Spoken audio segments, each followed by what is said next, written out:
I pulled up, slow wheels crunching over gravel the way they used to when Nana waved from the porch. Back then, she always waited with a hand towel slung over one shoulder and a cup of tea in the other. Not because I was anyone important, just because I was hers. But this time, there was no towel, no tea, just a crooked plastic sign stabbed into the grass. For sale. Orange and bold with an arrow pointing to the window she once taped birdseed recipes to. It stood right in the middle of the rose patch Nana had spent 40 years pruning. She used to say, "These girls don't bloom for show, they bloom for staying." And now there was a sign telling them to leave. I sat there a while, engine off. The wind moved through the trees like breath remembering how to sound. Jason came out first. My brother. Shirt tucked, phone in hand, like a man preparing for handshakes he never earned. He saw me and smiled like we were old neighbors, not blood. "You made it," he said. "Didn't expect traffic to let you through so fast." I didn't answer. Just stepped out, walked past him, past the porch railings, still etched with the grooves of Nana's rocking chair, past the spot where her wind chimes used to hang before someone took them down. Inside, the air smelled wrong. Too lemony, like someone had tried to erase decades with cleaning spray. The curtains were new gray industrial, and the lace ones Nana hemmed by hand were gone. "We're just getting things in order," Jason said behind me, already typing again. "You know how these things move fast once probate clears." I looked at the floor where her slippers used to sit side by side like a memory no one dared disturb. Was there a will, I asked? Jason paused.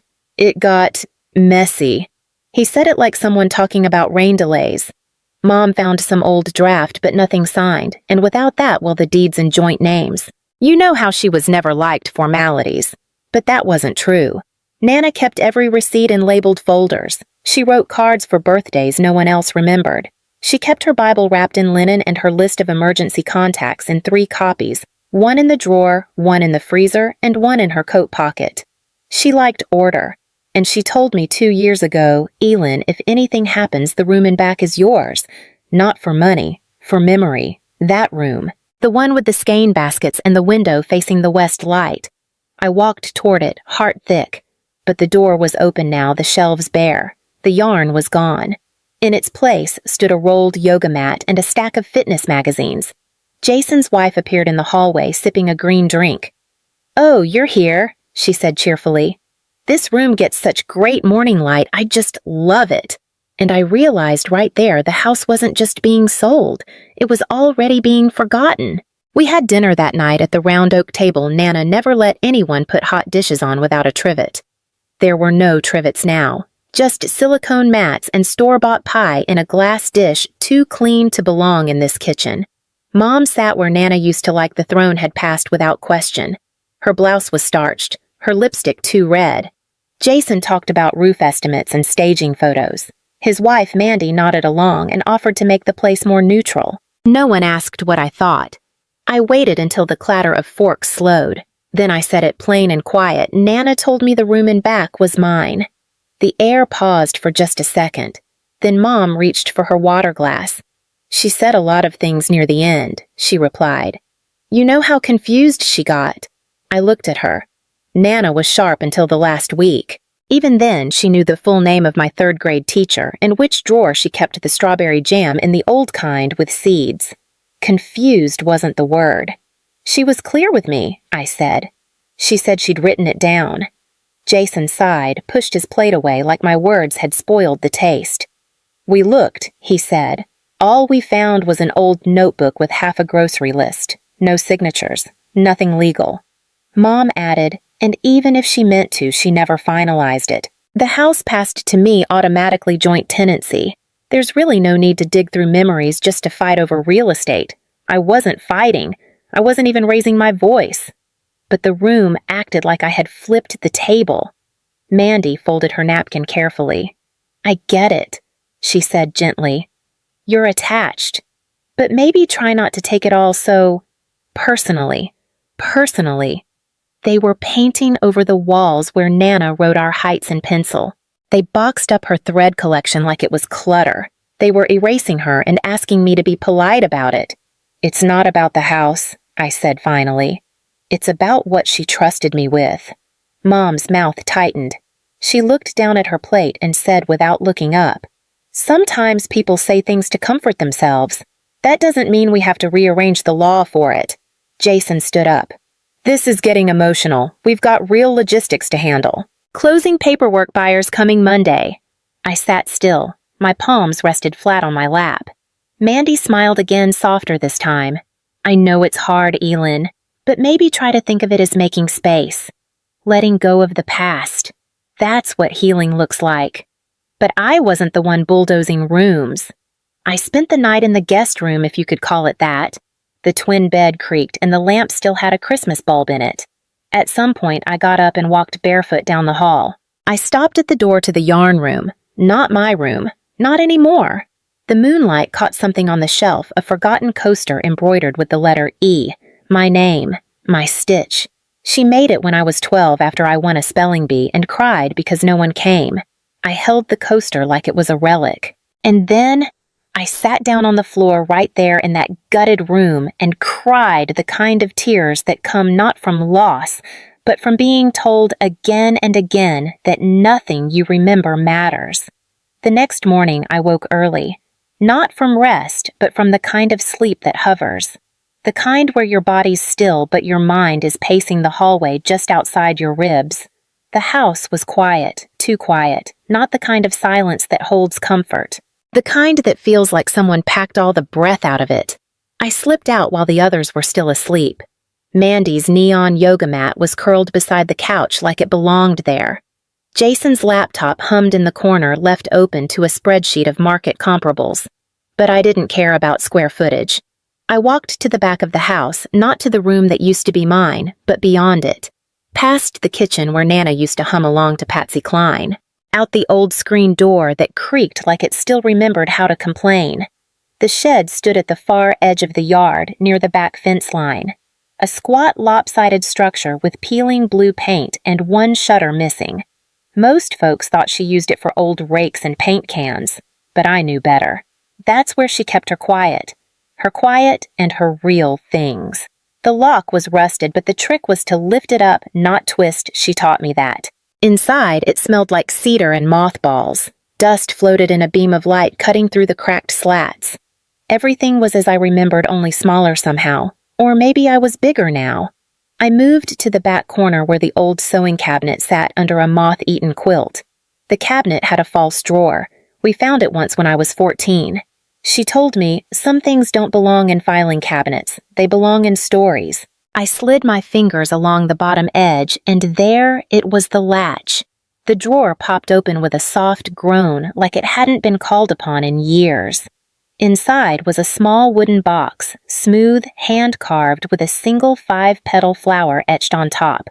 A dogwood bloom. She used to say dogwoods were for remembering.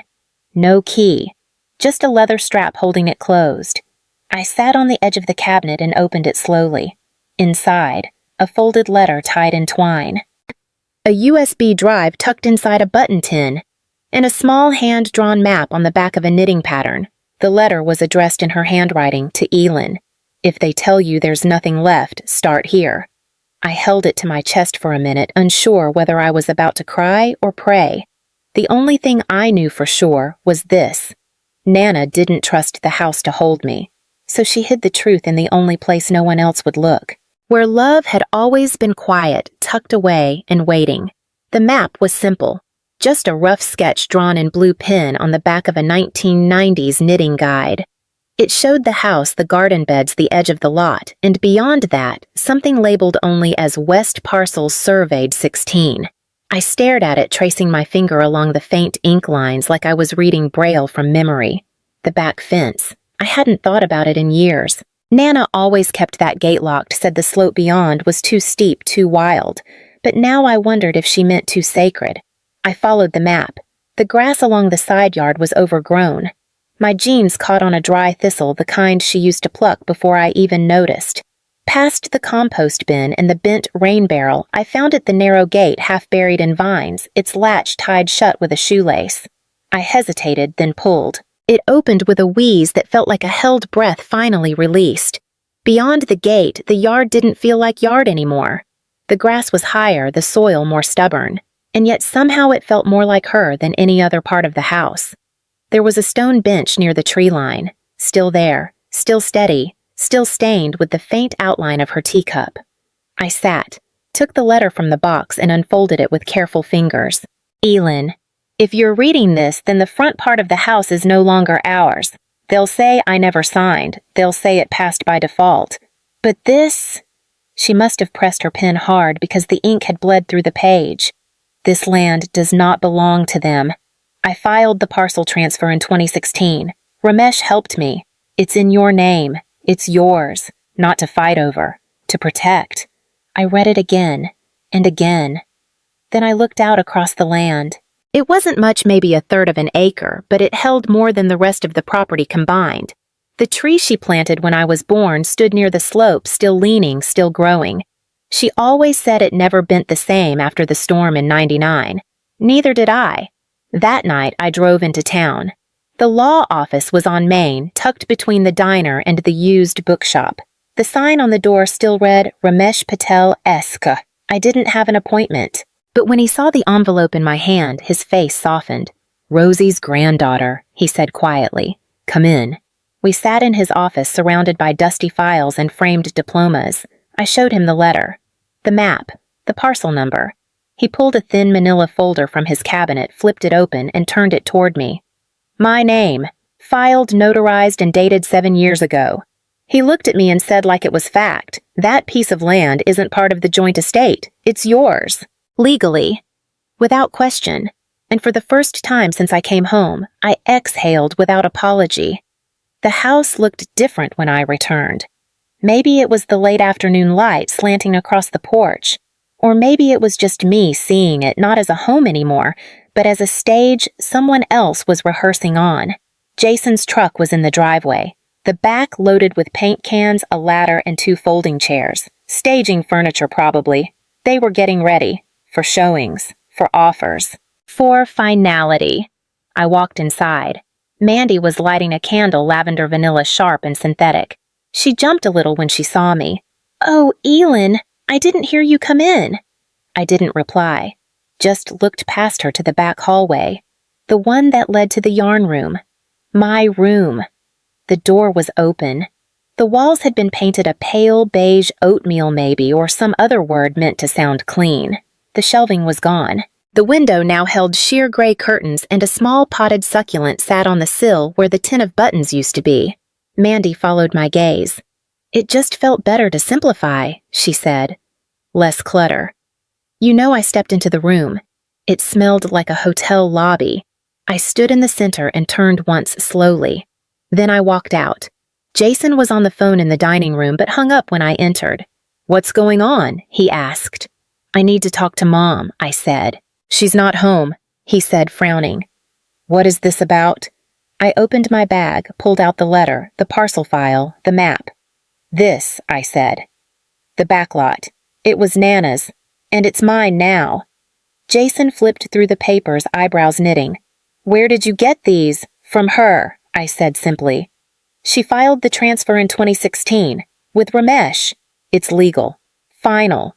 This portion of the property is not part of the joint estate. He scoffed, but I saw the shift in his posture, the tightening around the jaw. You're digging through boxes and dragging up things she never told the rest of us, he said. She did tell me, I replied. You just weren't listening. He pushed the file back toward me. Look, Elin, this isn't helpful. We're trying to make this process clean. You showing up with old letters and half-drawn maps doesn't change how probate works. I took a breath. Slow, even. Actually, it does, I said. I met with Ramesh. He confirmed it. This land is mine. The shed, the bench, the slope. You don't get to list it or paint it or bulldoze it for parking. Jason laughed too sharp to be natural. You think this little patch of dirt matters? You're going to split the property over a garden bench? It's not just dirt, I said. It's the part she didn't trust you with. The silence that followed was long enough for me to hear the refrigerator hum. Then Mandy stepped in holding her phone. Did you post something? She asked Jason. Because your realtor just called and said the listing might be flagged. Jason shot me a glare. What did you do? I told the truth, I said. That's all. An hour later, Mom came home. She walked in carrying grocery bags and saw the papers on the table. She didn't ask. She just set the bags down and said I told her not to complicate things. I looked up. "Did you know I asked?" "About the back parcel." She didn't flinch. She mentioned it, once. But I didn't think she'd follow through. She did. She always was sentimental, Mom said flatly. Too soft. Too trusting. "She trusted me," I said. Mom sat down, rubbed her temples. "You always took things too personally, Elin." "No," I said. "You just never believed anything was personal unless it happened to you." Neither of us spoke after that. I gathered my papers, slipped them back into the envelope, and left the room. But this time, I didn't walk quietly.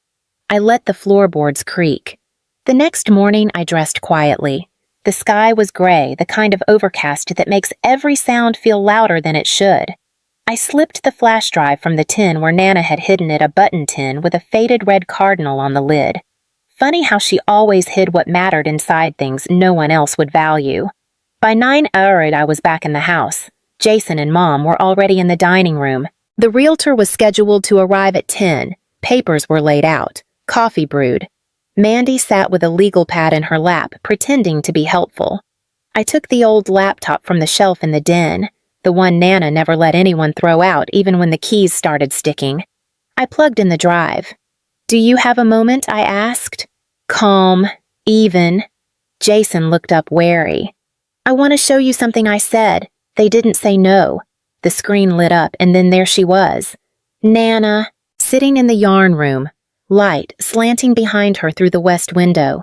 She wore her blue cardigan, the one with the wooden buttons shaped like leaves. She looked tired, but clear. Her voice, when it came, filled the room more than any of ours ever had. "If you're watching this," she said, "then I've probably gone and there's some sort of mess about the house." Jason shifted in his seat. Mom folded her arms. "I didn't want to make things difficult," Nana continued. "But I knew deep down that the main house would be fought over. So I made a decision. The back lot, the slope and shed, those are Elin's. I signed the paperwork. I filed it. Because she's the only one who understood what that space meant." She looked straight at the camera. "Jason, you always wanted numbers, square footage, appraisals. But this isn't that. This is where I kept my quiet. My old bones. My love." Her eyes softened. "And Elin, don't let them tell you this isn't real. Just because something isn't loud doesn't mean it's not true." The video ended. Silence followed. Not a tense silence, a still one. Jason rubbed the bridge of his nose like he had a headache that had just turned personal. She recorded that when he asked. "Does it matter?" I replied. Mom didn't speak. Her hands clenched in her lap. Not from shock, but from something more bitter. Like she'd lost a game she didn't know someone else was playing. I took a breath. "There's more," I said. "I've already submitted the parcel paperwork to a title attorney. The back lot is being flagged separately. You can't list it, you can't touch it, you can't sell it." Jason pushed back from the table hard enough for the chair to scrape. "This is ridiculous," he muttered. "Over a shed and a dirt patch." I didn't reply. Because I wasn't arguing. I wasn't negotiating. I was keeping a promise. The realtor showed up 5 minutes later. Jason met him at the door. I stayed in the back hallway watching from a distance. I heard Jason say, "There's been a change. We'll need to adjust the listing." His voice was flat. Not angry, just resigned. Like someone finally realizing the numbers don't add up when you forget to carry the human cost. Mom never came back to the dining room. Mandy asked me later. Why fight this hard for something so small? I looked at her, not cruel, not smug.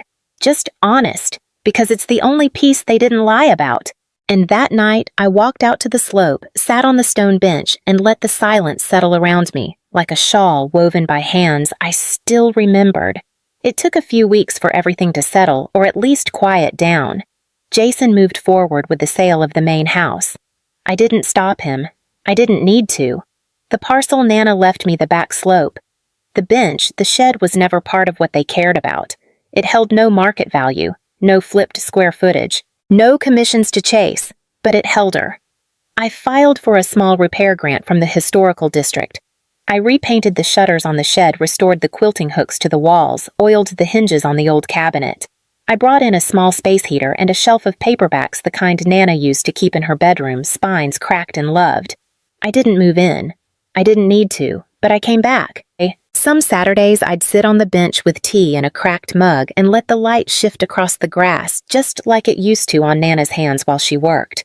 The yarn room was gone, the house repainted, the pencil marks on the kitchen door erased, but here, in the smallest part, they overlooked something still held. And every time the wind moved through the trees, I heard her again, not in words, but in stillness. What they sold was square footage. What she gave me was a place to stay whole.